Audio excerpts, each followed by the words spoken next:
అందరికి శనార్థులు మంచిగున్నారులా. నేను వచ్చేసిన ఇవాళ సుతం కట్ట నాకు వార్తలు పట్టుకొచ్చిన. ఇంకెందుకు ఆలస్యం, వదారు పెద్ద వార్తలు చూద్దాం పారి. బాల్క సుమన్ కు బెయిలు, వేడెక్కుతాయి కేతనపల్లి రాజకీయాలు.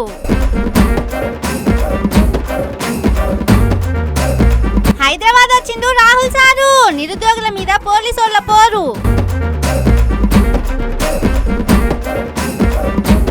తిరుమలగిరిలో ఫ్లెక్సీ రాజకీయం, అర్ధరాత్రి తీస్తుంటే బీఆర్ఎస్ వాళ్ళు గరం.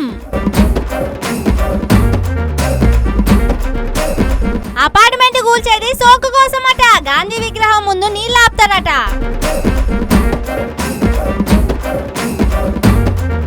ఇంటికొచ్చింది కొత్త కోడలు, కొండబాబు ఊళ్ళ సంబరాలు.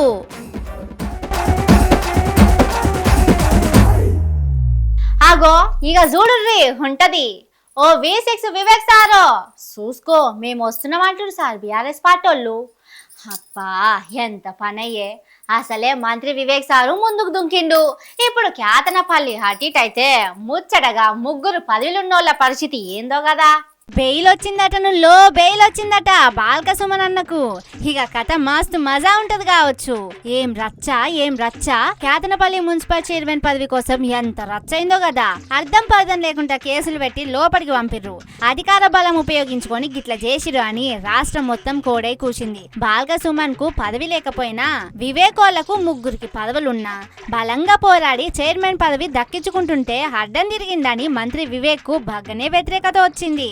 జనం ఓట్లేకపోయినా పదవుల కోసం ఎందుకంత ఆరాట పడుతుర్రు అనబట్టే ఎంత రచ్చైందుల్లా చిల్లం కల్లం చేసి జైలుకు పంపిర్రు. అటెంక కేటీఆర్ సారు హరిశన్న బలంగానే దిగిర్రు.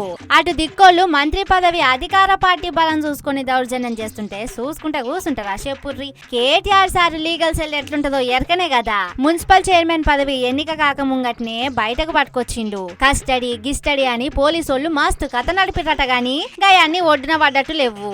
మొత్తానికి డబల్ బూస్ట్ తోని కొట్లాడుకొస్తాడు సుమను అంటుర్రు. మరి వివేక్ సార్ కు ఎంత బలం ఉందో ఎరకనే కదా. మరి ముగ్గురు లీడర్లు అధికార పార్టీ లీడర్లాయే. ఎట్లా గెలుస్తాడో ఏం కథనో ఏం జరుగుతుందో చూడాలి అనుకుంటుర్రు.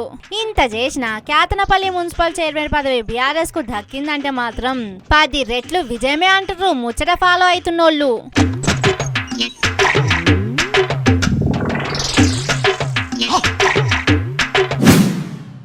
అర్రెర్రే ఏం తెలివి రేవంత్ సార్కి ఎంత తెలివిందుల్లా. రాహుల్ గాంధీ సారు హైదరాబాద్ వచ్చిండు కదా. అగో గా టైంలా రేవంత్ సార్ తెలివి చూస్తే గదేదో అంటారు కదా, తెలివి తెల్లన్నట్టే ఉంది అని. అగో గట్లనే ఉంటది. పక్క రాష్ట్రం ఆంధ్రప్రదేశ్ ఉన్నది కానుల్లా. అగో అక్కడి కాంగ్రెస్ పార్టీ నేతలు మన తెలంగాణ కాంగ్రెస్ పార్టీ నేతలు అందరూ వికారాబాద్ లో జమ అయ్యారు. మరిగా అక్కడ ఇక్కడ తిరుగుడు ఎందుకులే అనుకున్నాడు. హైదరాబాద్ లో జర సౌలతులు మంచుకుంటే అనుకున్నారు గాని అనంతగిరి హిల్స్ దిక్కు ఒక రిసార్ట్ ల DCCలంతా జమ అయ్యారు. ఇక వాళ్ళందరికీ రాజకీయంలో ఎట్లా గెలుచుకు రావాలని చెప్పేటందుకు రాహుల్ గాంధీ వచ్చిండు అన్నట్లు. ఎట్లా గెలవాలో తెలిస్తే ఆయననే ప్రధానమంత్రి అయ్యి PM కుర్చీలో కూర్చుంటాడు కదా అంటారా. అది వేరే ముచ్చట గాని ఇక సార్ వస్తుండని రేవంత్ సార్ తెలివిగా ముందే కాపాడుకునే పని మీద పడ్డాడు. లేకుంటే విద్యార్థి సంఘాలు ఊకుంటాయా. పోరలు అసలే కాక మీద ఉన్నారు, వచ్చి మీద పడతారని భయమే. 2 లక్షల కొలువులు ఇస్తామని రాహుల్ గాంధీనే కదా హామీ ఇచ్చి మోసం చేసిందని తిడుతుంటారు. తెలంగాణ జనాలు రేవంత్ ఎట్లా తిడుతారో చూస్తున్నాం కదా. ఇక రాహుల్ కూడా తిట్టిపిస్తే ఇజ్జత్ పోతుంది అనుకున్నాడేమో గాని ముంగటనే అందరిని అరెస్టులు చేపించిండు. నిరుద్యోగ సంఘాల లీడర్లు అందరినీ బయటకు రాకుండా చేసిర్రు.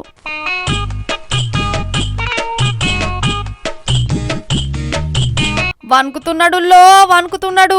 నిరుద్యోగులున్నా విద్యార్థి సంఘాలన్నా రేవంత్ కు వణుకు షురు అయినట్లుందంటుర్రు. ఈ కాంగ్రెస్ వాళ్ళంతా రిసార్టులో అద్భుతమైన మీటింగ్ పెట్టిరు కదా.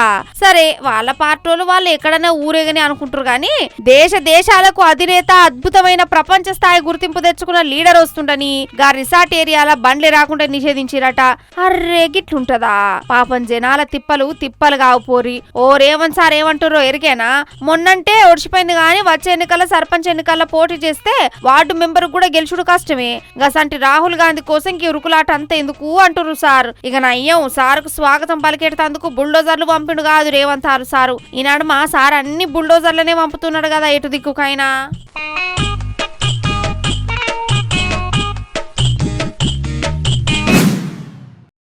అగో వాళ్ళ కూడా బాగానే వచ్చినాయి కదా సీట్లు, మాకు జర తక్కువనే వచ్చినాయి కదా. కవి చూసి కూడా ఓడుస్తలేదేందో. మాయలు మంత్రాలు చేసి ఇంకిన్ని కూడా కాంగ్రెస్ వాళ్ళే లెక్కలేసుకుంటారు కదా. మా మీద పడి ఏడ్చుడెందుకో. ఇగో గియ్య అంటుర్రులా కాంగ్రెస్ పార్టీని. చూడుర్రి ఫ్లెక్సీల పంచాది ఎట్లా నడుస్తుందో. తిరుమలగిరిలో చూడుర్రి ఎట్లున్నదో. బీఆర్ఎస్ పార్టీలకే దక్కింది కదా కౌన్సిలర్ సీటు. కాంగ్రెస్ పార్టీ అధికారంలో ఉన్న పెద్ద పెద్ద లీడర్లు ఎన్ని తిప్పలు పడ్డా శానా జాగల్లా బీఆర్ఎస్ పార్టీకే పట్టింగ్ కట్టిర్రా. అగో గట్లనే అయింది తిరుమలగిరిలో కూడా. ఇక చైర్మన్ పదవి బీఆర్ఎస్ కు దక్కుడుతోని ఓరుస్తలేరట కాంగ్రెస్ పార్టీలు. బయటకు రాగానే పట్నం మొత్తం గా ఫ్లెక్సీలు పోస్టర్లే కానొస్తుండే. గందుకే అధికార పార్టీ అని బలం చూపెట్టుకుంటున్నారట పెద్ద లీడర్లు. మనకు దక్కకుండా చేసిన బీఆర్ఎస్ పార్టీలకు పేరు రాకుండా చేయాలని కాంగ్రెస్ పెద్ద లీడర్లు ప్లాన్ వేసి రాత్రికి రాత్రి నడిజామున ఫ్లెక్సీలు తీపిస్తుర్రు. మరి గిదేం పని, ఇంత ఉరుకులాట ఏంది అని బీఆర్ఎస్ పార్టీలు గట్టిగానే నిలదీసిర్రు.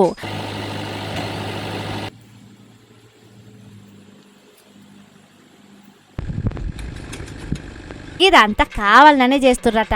మా పార్టీ ఫ్లెక్సీలు, మా పార్టీ లీడర్ చైర్మన్ సార్ ఫ్లెక్సీలు వీకి వాళ్ళ పార్టీ బ్యానర్లు పెట్టాలని కావాలనే తయారు చేపించుకుర్రట కాంగ్రెస్ వాళ్ళు.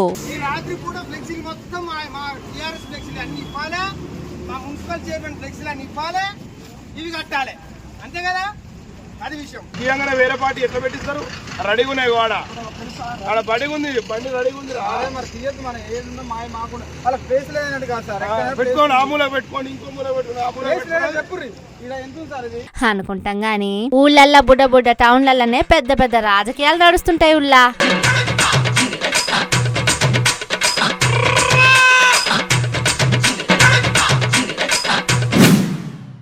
దునియా మీద ఎంత ఆగముందుల్లా పెద్ద పెద్ద మిసైల్ వేస్తున్నాయి, యుద్ధ ట్యాంకర్లు ఉరుకుతున్నాయి, డ్రోన్ బాంబులు గాల్లెకు లేస్తున్నాయి, దేశాలకు దేశాలు కొట్లాడుతున్నాయి.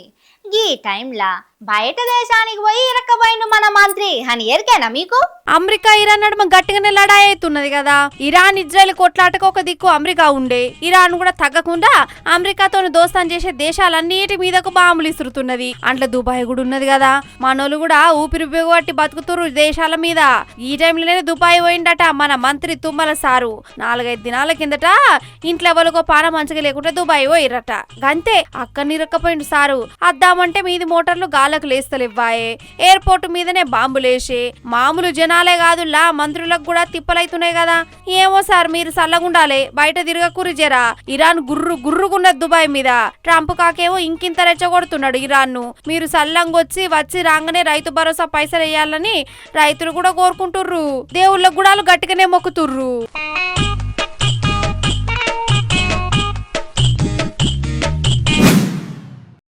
గీ అన్ని కాదులే గాని రేవంత్ సార్కు ఏదో పెద్ద టార్గెటే ఉన్నట్టుంది. కొంపదీసి దేశానికి పిఎంఓ అమెరికాకు అధ్యక్షుడో కావాలని చూస్తున్నాడు కావచ్చు అంటుర్రు. ఏంది హే ఊకోర్రి, అట్లుంటదా? హే ఆగుర్రబ్బా, అంత మాట అనకుర్రి. చూస్తుర్రానుల్లా జనాలు ఏమంటుర్రో. ఇట్లనే చేస్తే ఈ తాప వార్డు మెంబర్ పదవి కూడా కష్టమే అంటారు కదా. అసలు ఏం చేస్తుండో చూడుర్రి, తెలిస్తే మీరు కూడా గదే అంటారు. ఏమన్నా ట్విస్టులు ఉన్నాయా? అపార్ట్మెంట్ కూల్చుడు ఎందుకు పొంటి? నిన్న కేటీఆర్ సార్ కూడా పోయొచ్చిండు కదా. 2 వైపులా బార్లు కడతాడంట, రెస్టారెంట్లు కడతాడంట, హోటల్స్ కడతాడంట. నేను అడుగుతాను, మధు పార్క్ బ్రిడ్జ్ అనే బఫర్ లో ఉండకూడదంట, కానీ ఇక్కడ 5 స్టార్ హోటల్ ఉండొచ్చంట. అదేం న్యాయం? అదేం లాజిక్? ఇది నిర్మాణం, అది నిర్మాణమే కదా. ఇది కూడా సిమెంట్ కాంక్రీట్ స్ట్రక్చర్, అది కూడా సిమెంట్ కాంక్రీట్ స్ట్రక్చరే కదా. మరి అదేం లాజిక్? అందుకే నేను మీకు చేసే అపీలల్లో ఒక్కటే, రేవంత్ రెడ్డి గారు అండ్ కాంగ్రెస్ గవర్నమెంట్ ఇది డిస్ట్రక్టివ్ గవర్నమెంట్. హైదరాబాద్ లో ఈ రోజు వరకు ఒక ఇటుక పెట్టలేదు, కొత్త నిర్మాణం ఒక్కటి చేయలేదు, కానీ వేల ఇల్లు పడగొట్టారు. ఇగో ఈ అపార్ట్మెంట్ కూల్చుడు వెనక పొంటి పెద్ద కథే ఉందట. కూలుస్తామో అని రేవంతాల్ సార్ కంకణం కట్టుకొని కూర్చున్న అపార్ట్మెంట్ ఉండే కదా. ఇప్పుడు ఇంకో చిత్రం బయటకు వచ్చింది. గాంధీ విగ్రహం కూడా అక్కడ పెడతలేరట. ఈ జాగల బుద్ధుడి విగ్రహం చుట్టూ జాగున్నట్లు గాంధీ విగ్రహం చుట్టూ పెట్టేటందుకు కూడా కాదట. ఈ జాగల నీళ్లు నిలుపుతారట. ఇన్నరా అనుల్లా ఏం ప్లానింగో? నీళ్లు నిలుపుతారట. నీళ్లు గాంధీ విగ్రహం చూసేందుకు వచ్చేటోళ్ళు అక్కడ నిలబడి ఈ మునిగిపోయిన బంగ్లా జాగలున్న నీళ్లను చూడాలన్నట. పాపం దానికేనా వీళ్ళ ఇండ్లు కూల్చేడిది, వీళ్ళని ఇంత గోస పెట్టేది. ఇక్కడ అన్ని బాగానే ఉన్నాయి, మా దగ్గర ఇంకా ఏమీ లేదు. ఇప్పటికి మేము ఇన్ని రోజులు రెంట్కే ఉన్నామండి. ఇప్పుడే 10 సంవత్సరాల నుంచి ఇల్లు కొనుక్కున్నందుకు మాకు ఇప్పుడు ఈ బాధ.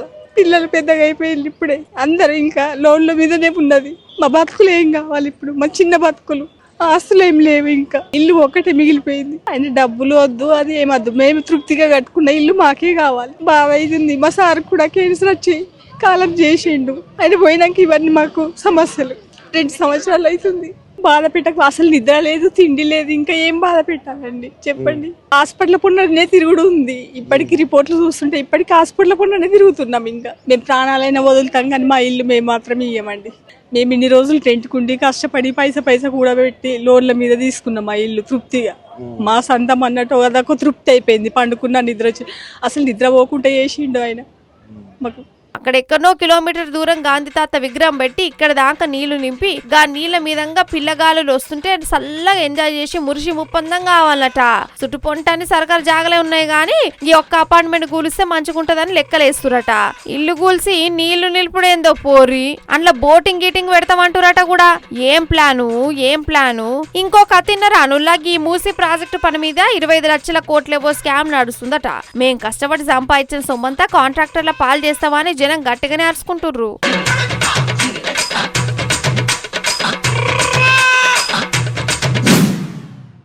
ఇన్ని తిట్లా, ఇన్ని మాటలా. గతంలో కూడా తెలంగాణలో సీఎంలు ఉన్నారు కదా, అప్పుడు ఎవరు సీఎంను అంతగానం తిట్టింది లేదుల్లా. గంతోళ్ళు కూడా రేవంత్ సార్ను సీఎం అని లెక్క చేస్తలేరు కదా. ఇక రేవంత్ సార్ దోస్తు బక్క జర్సన్ ఉన్నాడు కదా, అగో అన్న చూడుర్రి ఎట్లా అరుచుకుంటున్నాడో. పొద్దున్న లేవగానే ఇవాళ ఏమడుగుతున్నాడే, దేవుడా ఇవాళ రేవంత్ రెడ్డి మా ఇంటి మీద కన్ను వాడకుండా చూడు దేవుడా అని మొదటి ప్రశ్న. ఒకవేళ భూమి ఉన్నాడు, దేవుడా నా భూమిలో రేవంత్ రెడ్డి కంపెనీ పెడతా అనే ఆలోచన రాకుండా కంపెనీ దిక్కు చూడొద్దని. ఇంకో రిటైర్మెంట్ కాబోయే ఎంప్లాయీస్, దేవుడా నా రిటైర్మెంట్ 3 ఏళ్ల దాకా ఉండకుండా నాది ఎక్స్టెన్షన్ పెంచినట్టు చూడు, 3 ఏళ్ల తర్వాత ప్రభుత్వం మారితే నా పైసలు నాకు వస్తాయి, అప్పటిదాకా రాకుండా చూడమని ఒకటి. నిరుద్యోగులేమో ఈయన ఎప్పుడు దిగిపోతే అప్పుడు మా నౌకర్లు వస్తాయేమో ఏందో నిరుద్యోగులు. ఈరోజు అందరు కూడా సాయంత్రం రాత్రి కాగానే ఇంకో మొక్కులు ఉంటుంది. అమ్మ దేవుడా ఇవాళ రేవంత్ రెడ్డి ఇల్లు కళ్ళు నా ఇంటి మీద వల్లేదు, దేవుడా ఇవాళ నాకు రేవంత్ రెడ్డి కళ్ళు నా భూమి మీద వల్లేదు, రేవంత్ రెడ్డి కళ్ళు నా నిరుద్యోగుల ఈరోజు రిటైర్మెంట్ ఉద్యోగుల పైసల మీద వల్లేదు అని చెప్పి రోజు ఈ విధంగా మొక్కుకుంటే ఈ రోజు బతుకుతున్నట్టు. గట్లుందట నుల్లా, నిజమే అన్న చెప్పినట్టే అనుకుంటురా ఎట్టా. ఇక చూడుర్రి, రిటైర్మెంట్ పైసలు దాకా సర్కారు కొలువు చేసిన ఆఫీసర్లంతా ఎంత తిప్పలు పడుతుర్రో చెప్పుకొచ్చిండుల్లో. నేను లేటెస్ట్ గా 3 రోజుల క్రితం అంటే 28వ తారీఖు రోజు వీళ్ళని నేను సందర్శించిన పెట్టిన ఫోటోలు పాత పెడితే ఈ అపార్ట్మెంట్ ఏవి కూడా సరిపోదు అన్ని ఫోటోలు. ఈ సార్ పేరు సూర్యనారాయణ, ఈయన SI, Warangal SI, anti Naxals కార్డులో పనిచేసిండు. 5 సార్లు సావు తప్పించుకున్నాడు. అర్థమైందా? 5 సార్లు సావు తప్పించుకున్నాడు. లాస్ట్కు అవి ఆయన ఉద్యోగంలో ఉన్నప్పుడు చేసిన పనులను ఒకటేసారి మీద పడి షుగర్ బేరికి ఇన్ఫెక్షన్లు వచ్చి కాళ్ళు తీసేసిండు. అర్థమైందా? ఈయన ఇద్దరు ఒకటే రోజు. ఈయన వర్ధనపేట ఎస్ఐగా పనిచేసిండు, ఈయన పేరు శ్రీనివాసు. అర్థమైందా? ఈయన కాళ్ళు కూడా తీసేసిండు. ఇద్దరు కాళ్ళపై దాదాపు 2-3 నెలలు అవుతుంది అంతే. ఈయన ప్రభుత్వంలో పనిచేసి ఈయనకు ఇద్దరికి యావరేజ్గా ఒక 50 లక్షలు రావాలి వీళ్ళకి రిటైర్మెంట్ పైసలు. ఇవాళ వల్ల వారు పైసలు ఇవ్వాలి. ఇంకోటి ఏంటంటే రిటైర్మెంట్ అయిన తర్వాత వీళ్ళ కాలు రొక్కేసిన, క్యాన్సర్లు వచ్చినా, ఏ రోగం వచ్చినా వీళ్ళకు ఇంత కూడా ₹1 వైద్యం కూడా వీళ్ళకి అందించారంట. ఆరోగ్య భద్రత కార్డు కూడా గుంజుకుంటారంట. అగో బక్క జర్సన్ అన్న సబ్జెక్ట్ అందుకుంటే ఎట్లుంటుందో ఎరకనే కదా. రేవంత్ సార్ దోస్తు కాబట్టి ఆయన కథలన్నీ అరుచుకుంటున్నాడు. అట్లనే పండ్ల పనిగా వాళ్ళ మంత్రుల కథ మొత్తం చుట్టుకొచ్చిండు. ఖమ్మం కూల్చివేతల వెనక పొంటి ఉన్న కథ ఏందో చెప్పమంటున్నాడు. ఇంకొకటి ఏంటంటే కూల్చివేతల దుకాణం. ఇది ఖమ్మం జిల్లాల భూదాన్. ఇది భూదాన్ వినోబా భావే నగర్లో జరిగినటువంటి కూల్చివేత. ఈ కూల్చివేతలు మొత్తం జరిగింది ఎన్ని ఎకరాలల్లా? కేవలం 17 ఎకరాలలో మాత్రమే. గుడి వాళ్ళ కలెక్టర్ గారు పొంగిలేటి వీళ్ళంతా ఏమిస్తారు? 200 కోట్ల ఆస్తిని మేము కాపాడినామని చెప్పిస్తారు. అర్థమైందా? భూదాన్ భూముల మీద అసలు సర్కార్కు హక్కే లేదని తేల్చిపడేసిండు పోర్రి. సర్కార్ చేసే పనులన్నీ ఆగమాగమున్నాయట. 5 రాష్ట్రాలను ఇన్ఛార్జ్ చేసిన, రాహుల్ గాంధీతో అనేకమైన మీటింగ్లను పాల్గొన్నా. అక్కడ ఉన్నోళ్ళు గుర్తుపడతారు కాబట్టి నేను పోయి వీటిపైన ఒక వినతి పత్రం ఇద్దామనే అపాయింట్మెంట్ అప్లై చేసిన. నేను అపాయింట్మెంట్ లెటర్ పెట్టినా నంబర్ 1. రెండో ట్విట్టర్ ద్వారా కూడా ఆయన అపాయింట్మెంట్ అడిగిన నంబర్ 2. అక్కడ పోయిన వాళ్ళందరూ కూడా 10 రోజులకి వెళ్ళి ఇక్కడ ఉన్నారు. అందరు మా టీమే అక్కడ ఉన్నది కూడా. కాబట్టి వాళ్ళందరూ తెలుసు జరుగుతున్న పరిస్థితులలో. అరే ఇటువంటి దౌర్భాగ్యమైన పాలన ఎక్కడ కూడా లేదు. మరొకసారి మీరు పరిశీలించండి. మీరు చూస్తున్న భూదాన భూములు అంటే పేదల దానం ఇచ్చిన భూములు. దానికోసం మీనాక్షి నటరాజన్ గారు పాదయాత్ర చేసిరు సార్ 2023లో బీఆర్ఎస్ ప్రభుత్వం ఉన్నప్పుడు. పోచంపల్లికి వెళ్ళి మొదలుపెట్టి అక్కడ మహాత్మా గాంధీ సేవాగ్రామం దాకా పాదయాత్ర చేసింది భూదాల భూముల గురించి. దాని మీద నేను కోదండరామ్ గారు ఇప్పుడు రైతు కమిషన్ చైర్మన్ గారు ఉన్నారు, మేమే పోయి బ్రీఫింగ్ ఇచ్చినాము భూదాల భూముల గురించి, దాని బ్యాక్గ్రౌండ్ గురించి అంతా మేము ఇచ్చినాము. ఈరోజు ఆ దానం ఇచ్చిన భూములను మేము గుంజుకుంటాము, మేము అది కడతాం ఇది కడతాం, దానికోసం ఇచ్చిండ్రు ఇచ్చిన వాళ్ళు, దేనికోసం ఇచ్చిండ్రు? ఇగో గిట్లుంటది మరి బక్క జెర్సనన్నతోని. రాహుల్ గాంధీని కలిసి వినతి పత్రం ఇస్తామంటే పోనీయలేదట, గందుకే బయటనే ఉండి రచ్చలేపిండు. రేవంత్ సార్ పడే కథలన్నీ కాంగ్రెస్ పెద్దలకు తెల్వనియాలే, తెలంగాణ ప్రజానికానికి తెల్వాలే అని అన్న బగ్గనే కష్టపడుతున్నాడు.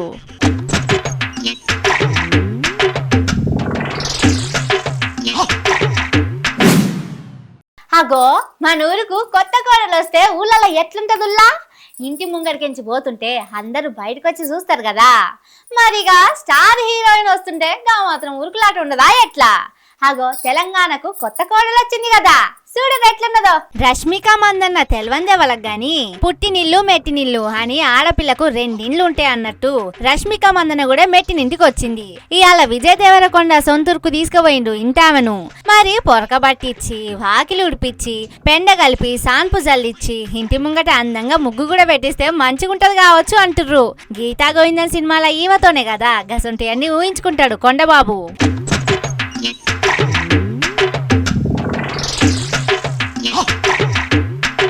ఇక సాన్పు జల్లుడు అవన్నీ అయ్యేటి కావు ఏం కావు గాని లగ్గంగానే ఇంటికి తీసుకొచ్చుడు, గిట్లా సంప్రదాయబద్ధంగా కార్యక్రమాలు చేపించుడుతోని కొండబాబు ఊళ్ళే అంత సంబరం ఉన్నది. అర్రే మన ముంగట బక్క ముఖం వేసుకొని తిరిగిన పిల్లగాడు ఇవాళ ఎంత దూరం పోయిండు, ఏసొంటి అమ్మాయిని చేసుకొని వచ్చిండు అని అరుగుల మీద కూర్చొని మాట్లాడుకునేటోళ్లకు కర్వే ఉంటది గాని వారం దినాలు మొత్తం గిదే ముచ్చటుంటది కదా.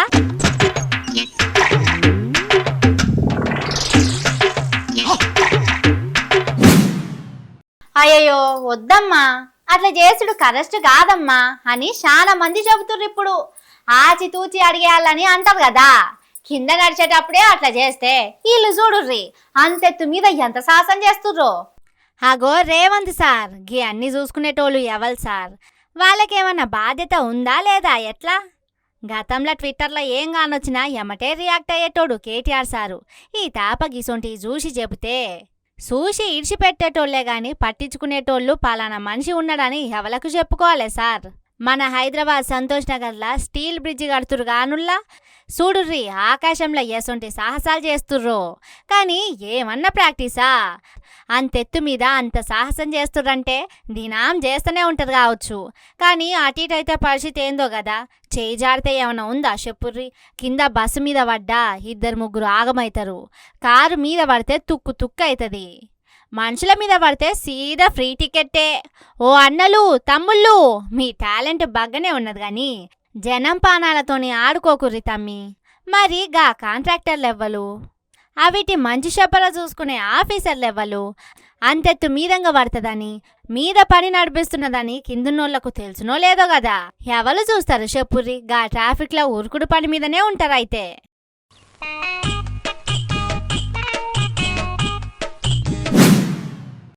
ఇవి ఆటి ముచ్చట్లు, ఇంకిది సూపర్ ముచ్చట్లతోటి మళ్ళొస్తా. చూస్తూనే ఉండుర్రి మన తీన్మార్, ఇదే అసలు తీన్మార్.